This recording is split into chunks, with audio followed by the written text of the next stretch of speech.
Capítulo 5. ¿Cómo trabaja?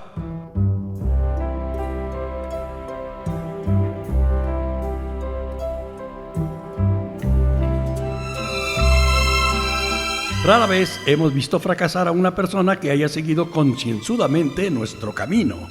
Los únicos que no se recuperan son los individuos que no pueden o no quieren entregarse de lleno a este sencillo programa. Generalmente son hombres y mujeres incapaces, por su propia naturaleza, de ser honrados consigo mismos. Hay seres desventurados como estos. No son culpables, por lo que parece, han nacido así. Por su naturaleza son incapaces de entender y de realizar un modo de vida que exige la más rigurosa honradez. Para estos, las posibilidades de éxito son pocas. Existen también los que sufren graves trastornos emocionales y mentales, aunque muchos de ellos logran recuperarse si tienen capacidad suficiente para ser honrados. Nuestras historias expresan de un modo general cómo éramos, lo que nos aconteció y cómo somos ahora. Si tú has decidido que quieres lo que nosotros tenemos y estás dispuesto a hacer todo lo que sea necesario para conseguirlo, entonces estás en condiciones de dar ciertos pasos. Nosotros no resistimos a algunos de ellos. Creímos que podríamos encontrar un camino más fácil y cómodo, pero no pudimos. Es por ello que, con todo el ahínco que pueda animarnos, te suplicamos que seas valiente y concienzudo desde el mismísimo comienzo. Algunos de nosotros tratamos de aferrarnos a nuestras viejas ideas y el resultado fue nulo hasta que nos deshicimos de ellas sin reserva. Recuerda que tratamos con el alcohol, astuto, desconcertante y poderoso. Sin ayuda, resulta demasiado para nosotros. Pero hay uno que tiene todo el poder: Dios. Ojalá le encuentres. Las medidas parciales no nos sirvieron para nada. Estábamos en el punto de cambio. Entregándonos totalmente, le pedimos a Dios su protección y cuidado. He aquí los pasos que dimos y que se sugieren como programa de recuperación. 1. Admitimos que éramos impotentes ante el alcohol, que nuestras vidas se habían vuelto ingobernables. 2. Llegamos a creer que un poder superior a nosotros mismos podría devolvernos el sano juicio. 3. Decidimos poner nuestras voluntades y nuestras vidas al cuidado de Dios, como nosotros lo concebimos. 4. Sin miedo, hicimos un minucioso inventario moral de nosotros mismos. 5. Admitimos ante Dios, ante nosotros mismos y ante otro ser humano, la naturaleza exacta de nuestros defectos. 6. Estuvimos enteramente dispuestos a dejar que Dios nos liberase de todos estos defectos de carácter. 7. Humildemente le pedimos que nos liberase de nuestros defectos. 8. Hicimos una lista de todas aquellas personas a quienes habíamos ofendido y estuvimos dispuestos a reparar el daño que les causamos. 9. Reparamos directamente a cuanto nos fue posible el daño causado, excepto cuando el hacerlo implicaba perjuicio para ellos o para otros. 10. Continuamos haciendo nuestro inventario personal y cuando nos equivocábamos, lo admitíamos inmediatamente. 11. Buscamos a través de la oración y la meditación mejorar nuestro contacto consciente con Dios, como nosotros lo concebimos, pidiéndole solamente que nos dejase conocer su voluntad para con nosotros y nos diese la fortaleza para cumplirla. Habiendo obtenido un despertar espiritual como resultado de estos pasos, tratamos de llevar este mensaje a otros alcohólicos y de practicar estos principios en todos nuestros asuntos. Muchos de nosotros exclamamos: «Vaya tarea, yo no puedo llevarla a cabo». No te desanimes. Ninguno de nosotros ha podido mantenerse apegado a estos principios en forma ni siquiera aproximada o a la perfección. No somos santos. Lo importante es que estamos dispuestos a desarrollarnos de una manera espiritual. Los principios que hemos establecido son guías para nuestro curso. Lo que pretendemos es el progreso espiritual y no la perfección espiritual. Nuestra descripción del alcohólico, el capítulo sobre los agnósticos y nuestras aventuras personales antes y después ponen en claro 3 ideas pertinentes. A. Que éramos alcohólicos y que no podíamos gobernar nuestra propia vida. B. Que probablemente ningún poder superior hubiera podido remediar nuestro alcoholismo. C. que Dios podía remediarlo y lo remediaría si le buscamos. Llegados a este convencimiento, estábamos en el tercer paso, lo cual quiere decir que pusimos nuestra vida y nuestra voluntad al cuidado de Dios, tal como cada cual lo concibe. Exactamente, ¿qué es lo que queremos decir con eso? ¿Y qué es justamente lo que haremos?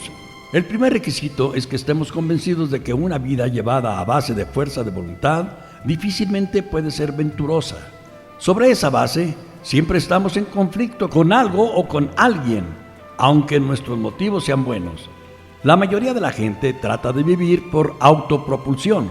Cada persona es como un actor que quiere dirigir todo el espectáculo, que siempre está tratando de arreglar luces, el ballet, el escenario y los demás actores según sus propias ideas. Si las cosas quedaran como él quiere y las personas hicieran lo que él desea, el espectáculo resultaría magnífico. Todos, incluso él mismo, estarían satisfechos. La vida sería maravillosa. Al tomar estas disposiciones, nuestro actor puede ser bastante paciente, hasta modesto y dispuesto a sacrificarse. Por otra parte, puede ser vil, egoísta, interesado y falso, pero como en la mayoría de los seres humanos, es probable que sus características varíen. ¿Qué es lo que generalmente pasa? El espectáculo no da muy buen resultado. Empieza a pensar que la vida no lo trata bien. Decide esforzarse nuevamente. En esta ocasión, es más exigente o más condescendiente, según sea el caso. A pesar de todo, la función no le parece bien. Admitiendo que en parte puede estar errado, está seguro de que otros son más culpables. Se encoleriza, se indigna y se llena de autoconmiseración. ¿Cuál es su dificultad básica? No es un individuo que busca por sí mismo, aun cuando está tratando de ser bondadoso. No es víctima de la ilusión de que puede arrancarle satisfacciones y felicidad a este mundo, si lo hace bien. ¿No es evidente que todos los demás actores que estas son las cosas que él quiere? Y sus acciones no hacen que cada uno de ellos quieran desquitarse, sacando del espectáculo todo lo que pueda. ¿No es él, hasta en sus mejores momentos, una fuente de confusión y no de armonía? Nuestro actor está concentrado en sí mismo. Es un egocéntrico. Como dice la gente en la actualidad, es como el hombre de negocio retirado que está tendido al sol en Florida durante el invierno y se lamenta de la mala situación que hay en el país. Como el ministro de una religión que suspira por los pecados del siglo XX. Como los políticos y reformistas que están seguros de que todo sería utopía si el resto del mundo se portara bien. Como el proscrito, desenrajador de cajas fuertes, que cree que la sociedad lo ha maltratado. O como el alcohólico, que lo ha perdido todo y está encarcelado. Cualquiera que sean nuestras protestas, no estamos la mayoría preocupados por nosotros mismos, por nuestros resentimientos y nuestra autoconmiseración. Egoísmo, concentración en sí mismo. Creemos que esta es la raíz de nuestras dificultades. Acosados por 100 formas de temor, de vana ilusión, de egoísmo, de autoconmiseración, les pisamos los pies a nuestros compañeros y estos se vengan. A veces nos hieren aparentemente sin provocación, pero invariablemente encontramos que alguna vez en el pasado tomamos decisiones egoístas que más tarde nos colocaron en posición propicia para ser lastimados. Así que nuestras dificultades, creemos, son básicamente producto de nosotros mismos. Surgen de nosotros, y el alcohólico es un ejemplo extremo de la obstinación desbocada. Aunque él piense que no es así, por encima de todo, nosotros los alcohólicos tenemos que librarnos de ese egoísmo. Tenemos que hacerlo o nos mata.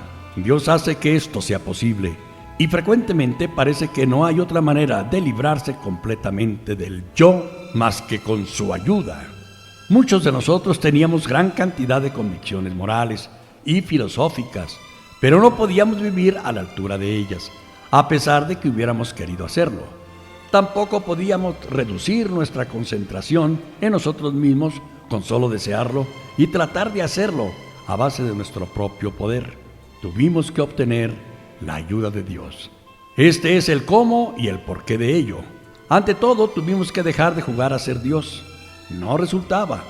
Después decidimos que en lo sucesivo, en este drama de la vida, Dios iba a ser nuestro director. Él es el jefe, nosotros somos sus agentes. Él es el padre, nosotros sus hijos. La mayoría de las buenas ideas son sencillas y este concepto fue la piedra clave del nuevo arco triunfal por el que pasamos a la libertad. Cuando asumimos sinceramente esa actitud, toda clase de cosas admirables sucedieron. Teníamos un nuevo patrón, siendo poderoso. Él proveía todo lo que necesitábamos. Si nos manteníamos cerca de Él y desempeñábamos bien su trabajo. Establecidos sobre esta base, empezamos a interesarnos cada vez menos en nosotros mismos, en nuestros planes y en nuestros proyectos. Nos interesamos cada vez más en darnos cuenta de que era lo que podíamos contribuir a la vida. A medida que sentimos fluir en nosotros un poder nuevo, que gozamos de tranquilidad mental, que descubrimos que podíamos encarar la vida satisfactoriamente, que llegamos a estar conscientes de su presencia, empezamos a perder nuestro temor al hoy, al mañana o al futuro. Renacimos. Estábamos ahora en el tercer paso. Muchos de nosotros le dijimos a nuestro Creador tal como lo concebimos: Dios, me ofrezco a ti, para que obres en mí y hagas conmigo tu voluntad. Líbrame de mi propio encadenamiento para que pueda cumplir mejor con tu voluntad. Líbrame de mis dificultades y que la victoria sobre ellas sea el testimonio para aquellos a quienes yo ayude de tu poder, tu amor y de la manera que tú quieres que vivamos. Que siempre haga tu voluntad. Pensamos detenidamente antes de dar este paso, cerciorándonos de que estábamos listos para hacerlo, que finalmente podíamos abandonarnos completamente a Él. Encontramos muy conveniente dar este paso espiritual con una persona comprensiva, tal como nuestra esposa, nuestro mejor amigo o nuestro consejero espiritual. Pero es mejor reunirse con Dios solo que con alguien que tal vez no comprenda. Las palabras eran, desde luego, completamente opcionales, siempre que expresáramos la idea sin ninguna reserva. Este fue solamente el principio, pero cuando se hacía honrada y humildemente, se sentía inmediatamente un efecto a veces muy grande. Después nos encaminamos por un derrotero de acción vigorosa, en el que el primer paso consiste en una limpieza personal de nuestra casa, la cual muchos de nosotros nunca habíamos intentado.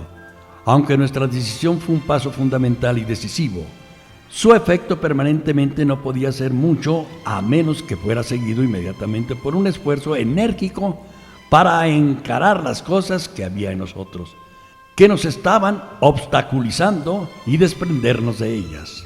El licor que bebíamos no era más que un síntoma, por lo tanto, teníamos que ir a las causas y las condiciones. Consecuentemente, empezamos a hacer un inventario personal. Este era el cuarto paso. Un negocio del cual no se hace inventario con regularidad va generalmente a la quiebra. El inventario comercial es un proceso para encontrar y encarar los hechos. Es un esfuerzo para encontrar la realidad de la existencia de las mercancías que se tienen. Uno de los fines es encontrar cuál es la mercancía deteriorada o inservible que hay para deshacerse prontamente de ella sin lamentarlo. Si ha de tener éxito el propietario del negocio, no podrá engañarse acerca del valor de su mercancía. Nosotros hicimos exactamente lo mismo con nuestras vidas. Hicimos inventario honradamente. Primero, buscamos las fallas de nuestro carácter que causaron nuestro fracaso, estando convencidos de que el ego, manifestado en distintas formas, nos había vencido. Consideramos sus especulaciones comunes. El resentimiento es el ofensor número 1. Destruye más alcohólicos que cualquier otra cosa. De este se derivan todas las formas de enfermedad espiritual, ya que nosotros hemos estado no solamente física y mentalmente enfermos, sino también espiritualmente. Cuando es superado el mal espiritual, nos componemos mental y físicamente. Cuando tratamos los resentimientos, los escribimos en un papel. Hicimos una lista de personas, instituciones o principios con los que estábamos molestos y nos preguntamos el por qué. En la mayoría de los casos se descubrió que nuestro amor propio, nuestra cartera, nuestras relaciones personales, incluyendo las sexuales, estaban lastimados o amenazados. Así es que estábamos furiosos. En nuestra lista de rencores pusimos frente a cada nombre los daños que nos causaban. Era nuestro amor propio, nuestra seguridad, nuestra ambición, nuestras relaciones personales o sexuales las que habían sido molestadas. Generalmente fuimos tan precisos como en el siguiente ejemplo. Estoy resentido, la causa y efecto. El señor B puede ocupar mi puesto en la oficina. Seguridad, amor propio, temor. La señora C es una maniática, me hizo un desastre, internó a su esposo en un hospital por beber. Él es mi amigo, ella es una chismosa. Relaciones personales, amor propio y temor. Mi patrón es irrazonable, injusto y dominante. Me amenaza con despedirme por beber e inflar mi cuenta de gastos. Amor propio, seguridad y temor. Mi esposa malinterpreta las cosas y regaña. Le cae bien el señor B. Quiere que la casa se ponga a su nombre. Orgullo, relaciones sexuales y personales, seguridad, temor. Miramos en retrospectiva nuestra vida. Solamente contaban la interés y la honradez. Cuando terminamos, consideramos cuidadosamente el resultado. La primera cosa aparente fue que este mundo y su gente frecuentemente estaban muy equivocados. Llegar a la conclusión de que los demás estaban equivocados fue hasta donde llegamos la mayoría. El resultado común era que la gente continuaba siendo injusta con nosotros y que seguíamos molestos. A veces era remordimiento y entonces nos molestábamos con nosotros mismos. Cuando más luchábamos por amoldar el mundo a nuestro deseo, más empeoraban las cosas. Como en la guerra, el victorioso solamente quería ganar. Nuestros momentos de triunfo eran de corta duración. Es evidente que una vida en la que hay resentimientos profundos solo conduce a la futileza y a la infelicidad. En el grado exacto en que permitamos que esto ocurra, malgastamos unas horas que pudieron haber sido algo que valiera la pena. Pero con el alcohólico, cuya esperanza es el mantenimiento y el desarrollo de su experiencia espiritual, este asunto de los resentimientos es infinitamente grave. Nosotros nos dimos cuenta de que es fatal porque cuando estábamos abrigando estos sentimientos, nos cerramos a la luz del espíritu. La locura del alcohol regresa y volvemos a beber. Y para nosotros beber es morir. Si íbamos a vivir, teníamos que estar libres de la ira, el descontento y los excesos. El descontento y los excesos violentos de locura temporal no eran para nosotros. Puede ser un dudoso lujo para personas normales, pero para los alcohólicos estas cosas son veneno. Regresamos a la lista que habíamos hecho, porque contenía la clave del futuro. Estábamos preparados para examinarla desde un punto de vista enteramente diferente. Empezamos a percibir que el mundo y la gente que hay en realidad nos dominaban. En ese estado, las maldades de otros, imaginarias o reales, tenían el suficiente poder para matar. ¿Cómo podíamos salvarnos? Nos dimos cuenta de que había que dominar estos resentimientos. ¿Pero cómo? No podíamos hacerlo con solo desearlo, pero tampoco podíamos hacerlo en el caso del alcohol. Este fue el curso que seguimos. Nos dimos cuenta de que la gente que era injusta con nosotros tal vez estuviera enferma espiritualmente, a pesar de que no nos parecían bien sus síntomas y la forma en que estos nos disturbaban. Ellos, como nosotros mismos, también estaban enfermos. Le pedimos a Dios que nos ayudara a demostrar la misma tolerancia, paciencia y compasión que gustosamente tendríamos para con un amigo enfermo. Cuando alguien nos ofendía, nos decíamos a nosotros mismos: está enfermo, ¿cómo ayudarlo? Dios me libre de enojarme, hágase tu voluntad. El desquite o la discusión, no trataríamos así a quien estuviese enfermo. Si lo hacemos, destruimos la oportunidad que tenemos de ayudar. No podemos ayudar a toda la gente, pero cuando menos, Dios nos mostrará cómo ver con tolerancia a todos y cada uno de nuestros semejantes. refiriéndonos una vez más a nuestra lista, quitando de nuestras mentes los errores que los demás habían cometido, buscamos resueltamente nuestras propias faltas. ¿Cuándo habíamos sido egoístas, faltos de honradez y habíamos tenido miedo? Aunque no enteramente culpables de una situación, tratamos de hacer a un lado completamente a la otra persona involucrada en ella. ¿En qué estaba nuestra culpabilidad? El inventario era nuestro y no del otro. Cuando nos damos cuenta de nuestras faltas, las apuntábamos. Las poníamos frente a nosotros en blanco y negro. Admitíamos honradamente nuestras faltas y estábamos dispuestos a enmendarlas. Fíjese el lector que la palabra temor está entre paréntesis a un lado de las dificultades del señor B, la señora C, el patrón y la esposa. Esta corta palabra temor toca de un modo u otro casi todos los aspectos de nuestra vida. Era una hebra maligna y corrosiva. La trama de nuestra existencia la llevaba entrecruzada. Ponía en movimiento una sucesión de circunstancias que nos acarreaban desgracias que no creíamos merecernos. Pero ¿no fuimos nosotros mismos los que echamos a rodar la pelota? A veces creemos que el temor debería clasificarse junto con el robo. Parece que causa aún más daño. Analizamos concienzudamente nuestros temores. Los escribimos en el papel, aunque no tuviésemos resentimientos relacionados con ellos. Nos preguntamos por qué los teníamos. ¿No era porque la confianza en nosotros mismos nos había fallado? La confianza en uno mismo era buena, pero no bastaba.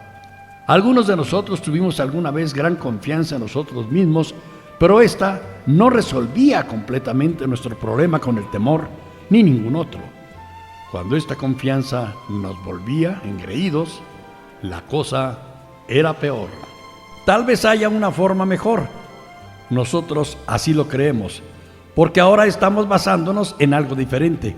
Confiamos en Dios infinito en vez de nuestros egos ilimitados.